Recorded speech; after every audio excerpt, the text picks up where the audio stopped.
देखने में शानदार और खाने में इंतहाई लजीज ये खड़ा खड़ा इंतहाई प्यारे से टेक्सचर वाला अफगानी कीमा आपके गेस्ट को इम्प्रेस करने के लिए काफी है। अस्सलाम वालेकुम, मैं हूँ यास्मीन शेख और आज मैं बना रही हूँ अफगानी कीमा।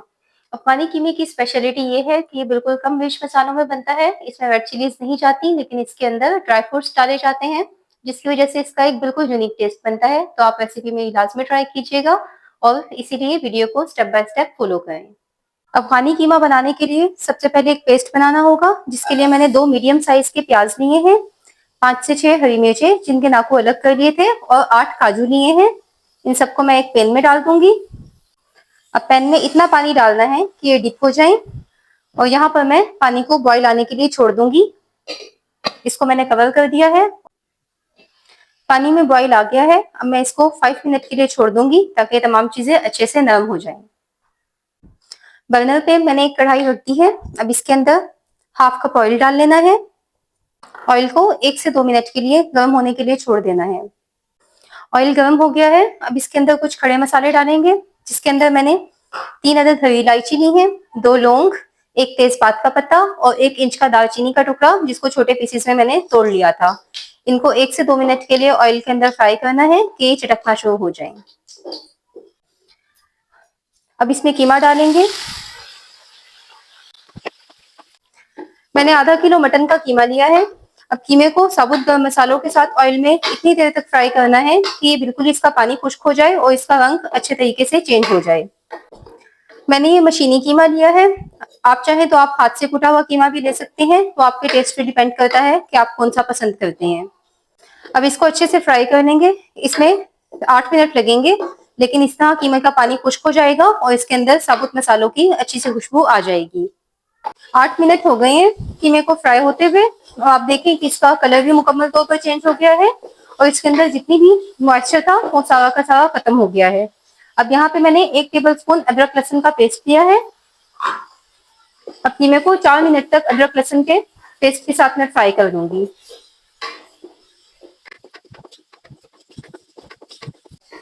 4 मिनट हो गए हैं कीमे को फ्राई होते हुए और इसके अंदर से बहुत प्यारी खुशबू आ रही है। अब इसके अंदर मैं पानी डाल दूंगी और पानी डालकर मैं इसको कवर लगा के रख दूंगी। मटन के कीमे में टाइम कम लगता है, ये जल्दी गल जाता है, तो इसीलिए मुझे इससे बस 15 मिनट ही इसको वेट लगाऊंगी। अगर आपके पास बीफ का है तो फिर उसको 20 से 25 मिनट लगेंगे। 15 मिनट हो गए हैं। अब मैं इसका ये प्रेशर रिलीज कर देती हूँ। अच्छा, इसकी भाप मुकम्मल तौर पे निकल गई है और इसकी ये वाली कील बैठ गई है। जब तक ये कील ना बैठे आपने कुकर को नहीं खोलना। ये कुकर के कुछ सेफ्टी रूल होते हैं।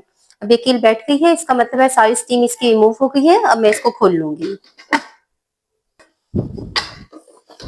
अब ये कीमा मुकम्मल तौर पर गल चुका है। अब यहाँ पे मैं इसमें कुछ मसाले ऐड करूंगी।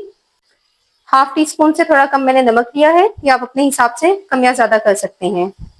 हाफ टी स्पून ही इसमें भुना हुआ और कुटा हुआ धनिया जाएगा और हाफ टी स्पून इसमें भुना कुटा जीरा डालना है। इनको अच्छे से मिक्स करते हैं और इसको मैं 2 से 3 मिनट के लिए फ्राई कर लूंगी। ये अफगानी कीमा है तो इसके अंदर आपने सोख मिर्च बिल्कुल भी नहीं डालनी। इसके अंदर जो भी टेस्ट आएगा वो हरी मिर्च से ही आएगा और इसके अंदर इस पॉइंट पे आके थोड़ी सी काली मिर्च ऐड की जाएगी। हाफ टी स्पून ही मैंने काली मिर्च ली है और उसको इसके अंदर डाल दिया है। इसको एक बार मैं मिक्स करूंगी। अच्छा, प्याज और हरी मिर्च और काजू जिनको मैंने बॉईल करके नरम कर लिया था, उनको ठंडा करके उनका मैंने एक पेस्ट बना लिया था। अब यहाँ पे आके जब इसके अंदर मसाले 2 से 3 मिनट के लिए भुन जाएं, तो यहाँ पे आके अब इसके अंदर मैं वो पेस्ट डाल दूंगी। इसको अच्छे से मिक्स करेंगे और इसकी मुसलसल चमचा चलाते हुए भुनाई करेंगे। अगर आप नॉन स्टिक में बना रहे हैं तो फिर तो लगने का चांस नहीं है, लेकिन चूंकि मैंने कीमा को गलाना भी था और ये मेरे पास 2 इन 1 कुकर प्लस कढ़ाई है, तो मैंने इसी के अंदर कीमे को गला लिया था। तो अब मैं इसकी चमचा चलाते हुए बुनाई करूंगी, क्योंकि जब इसमें काजू डाल दिया जाए तो फिर काजू या कोई भी ड्राई फ्रूट डालने के बाद सालन के नीचे लगने का चांस बहुत ज्यादा होता है। तो फिर इस पॉइंट पे आपने एहतियात से चमचा हिलाते हुए इसकी बुनाई करनी है जब तक इसका पानी खुश्क हो जाए।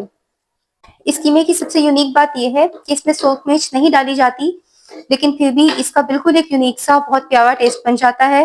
इसके अंदर काली मिर्चों का, हरी मिर्चों का और कीमे का अपना बहुत रिच फ्लेवर आ जाता है। इसकी अच्छे से भुनाई कर लेंगे। अब इस पॉइंट पे होता ये है कि नॉर्मली कीमा बनाते हुए हम प्याज को सबसे पहले फ्राई कर लेते हैं, तो प्याज का कच्चापन नहीं रहता। तो यहाँ पे आप लोग ये सोच रहे होंगे कि प्याज को अगर मैंने इस पॉइंट पे डाला है तो प्याज में कच्चापन आएगा।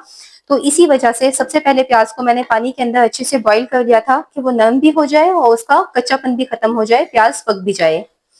ऑयल सेपरेट होना शुरू हो गया है। इसकी मुसलसल चमचा चलाते हुए बुनाई करते हुए मुझे 10 मिनट हो गए हैं और आप देखें ये कैसा लिपटा लिपटा प्यारा सा बनता जा रहा है।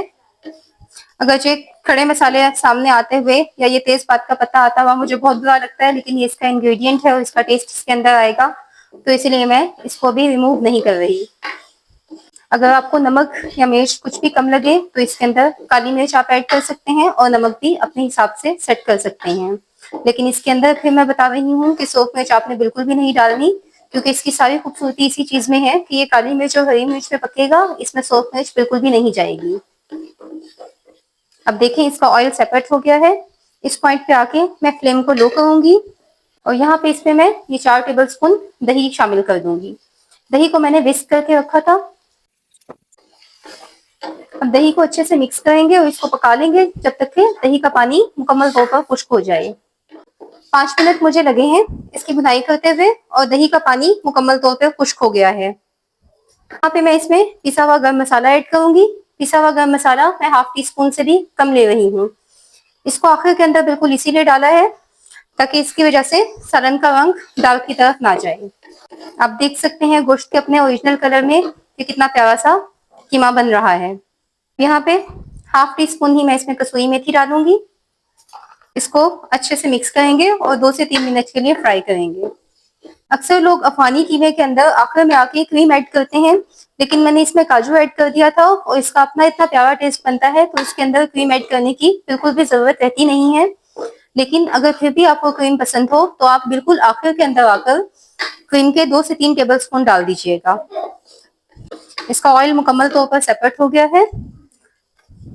अब यहाँ पे मैं ये तेजपात भी निकाल रही हूँ। इसके अंदर अब मैं कुछ गार्निश के लिए मैंने रखे थे हरा धनिया, कटी हुई अदरक और कटी हुई हरी मिर्ची, इनको डाल के अच्छे से मिक्स करेंगे। अब इसका सबसे मेन स्टेप रहता है कि इसको मैं स्मोक दूंगी ताकि इसके अंदर चारकोल का एक अच्छा सा फ्लेवर आ जाए। उसके लिए मैंने पहले से ही एक कोयला हीटअप होने के लिए रख दिया था। कोयले को आपने डायरेक्ट कभी भी नहीं रखना, उसको या तो फॉइल पेपर या छोटा सा बॉल रख के फिर उसको स्मोक देना है। और अक्सर आप लोगों का क्वेश्चन ये भी होता है कि स्मोक कितनी देर के लिए देना चाहिए, तो स्मोक बस आप 2 मिनट के लिए ही दें। अगर आप 2 मिनट से ज्यादा स्मोक देते हैं तो उसका नुकसान ये होता है कि सालन कोयले के धुएं की वजह से कड़वे की तरफ चला जाता है। चावकोल को इस छोटे बॉल के अंदर रखेंगे। यहाँ पे इसमें मैं थोड़ा सा ऑयल डालूंगी और इसको फौरी तौर पर कवर लगा देंगे ताकि इसके अंदर धुआं मुकम्मल तौर पर जज्ब हो जाए। 2 मिनट हो गए हैं और इसमें से बहुत प्यारी खुशबू आ रही है। खाना रेडी हो गया है। अब मैं ये इसको चावल को साइड पे निकाल लूंगी और आपको डिश आउट करके दिखाती हूँ। अफगानी कीमा बनके तैयार हो गया है। कम मिर्च मसालों के साथ ये खड़ा खड़ा लेकिन बिल्कुल नरम मुलायम गला हुआ बहुत प्यारा कीमा, बहुत मजेदार और यूनिक से टेस्ट वाला अफगानी कीमा कढ़ाई तैयार हो गई है बनके। आप इसको लाजमी ट्राई करें और अगर रेसिपी अच्छी लगी है तो कमेंट्स में अपना फीडबैक दें, फ्रेंड्स एंड फैमिली में शेयर करें। फिर मिलती हूँ एक नई रेसिपी के साथ।